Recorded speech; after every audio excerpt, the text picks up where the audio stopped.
Comment relancer un prospect qui ne répond plus à tes relances? Salut, je suis Tahar Abid, consultant et formateur marketing spécialisé dans la vente de solutions B2B. Et mes clients, chefs d'entreprise qui vendent des solutions B2B viennent me voir à chaque fois qu'ils veulent raccourcir le délai entre le moment où ils commencent à discuter avec un prospect et le moment où ils le convertissent en client. Si tu vends des solutions B2B, alors tu as certainement un process de vente qui est lent et complexe, qui nécessite que tu discutes plusieurs fois avec ton prospect, avec plusieurs personnes dans l'entreprise que tu cibles pour pouvoir transformer ce prospect en client. Et ce qui est certain, c'est que tu es déjà tombé sur une catégorie particulière de prospects. Tu vois le genre de prospect qui te semble intéressé au début, tu vas le voir, tu le qualifies, tu le trouves qualifié, tu lui présentes ton offre, il te dit qu'il est intéressé de travailler avec toi et qu'il doit voir peut-être un truc en interne ou bien discuter avec un associé. Et puis, tu le relances plusieurs fois et puis, il disparaît. Silence radio, plus rien. Après avoir montré tant d'intérêt à ton offre, à ta solution, il ne répond plus. Ni à tes emails, ni à tes appels téléphoniques, ni à tes textos, ni à tes messages sur LinkedIn, plus rien, nada. Alors, qu'est-ce que tu fais dans ce cas? Il faut savoir une chose, c'est que ton prospect, il se peut qu'il ne soit pas vraiment de mauvaise foi.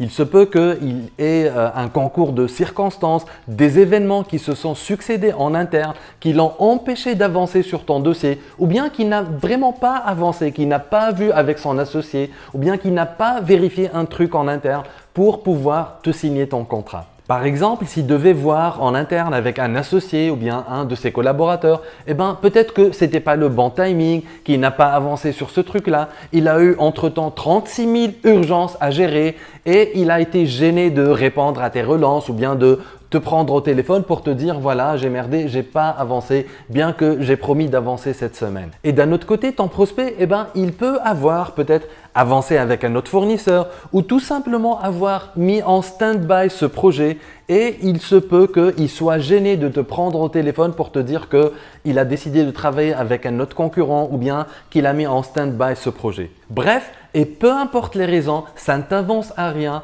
tant que tu n'as pas un retour clair et précis de la part de ton prospect. Et donc, au lieu de le relancer avec des messages habituels auxquels il est habitué et auxquels il répond jamais, tu dois le bousculer un petit peu, le prendre à contre-pied pour l'obliger de te dire oui ou non. Et pour pousser ton prospect à te répondre, tu dois utiliser un truc qui existe dans chaque être humain et qui est la peur de l'abandon. Je t'explique. Je ne sais pas si c'était ton cas ou pas, mais moi par exemple, quand j'étais petit, quand on allait à la plage, naturellement, je ne voulais pas rentrer. Je sortais même pas de l'eau.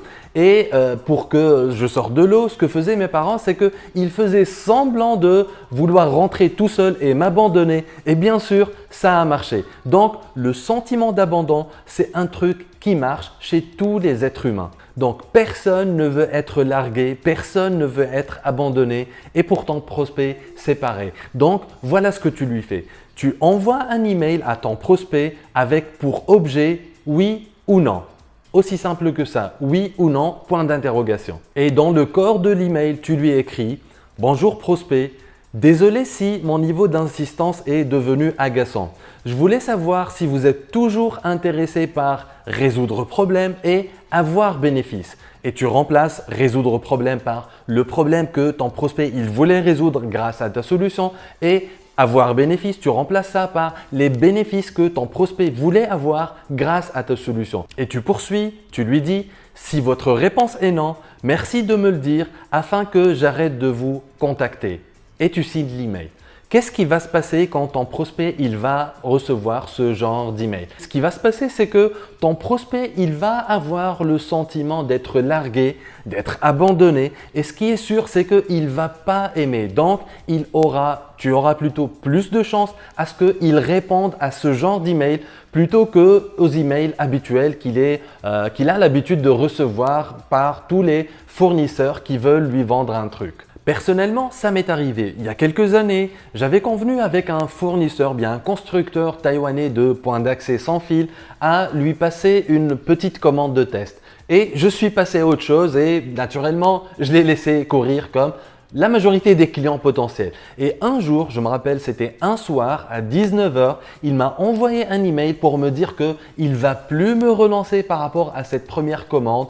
Et j'ai pas aimé ce truc-là. Je l'ai appelé à 19 h chez moi, donc il était à Dubaï, peut-être c'était 22 h ou bien 21 h du soir chez lui et je lui ai passé commande. Donc, ça a marché et ça risque de marcher avec tes prospects qui ne veulent plus répondre à tes relances. Donc, essaye de ton côté, prends cet email et envoie-le à tous les prospects qui étaient intéressés mais qui ne répondent plus à tes relances et vois ce que ça donne. Voilà, tu sais maintenant ce que tu dois faire à chaque fois qu'un prospect ne répond plus à tes relances. Et si tu veux aller encore plus loin, alors j'ai mis en ligne une formation vidéo qui t'explique étape par étape comment avoir des prospects B2B et surtout comment les convertir en clients. Donc va sur clientb2b.com ou bien clique sur le lien ou le bouton tout en bas de cette vidéo et inscris-toi gratuitement à cette formation avancée.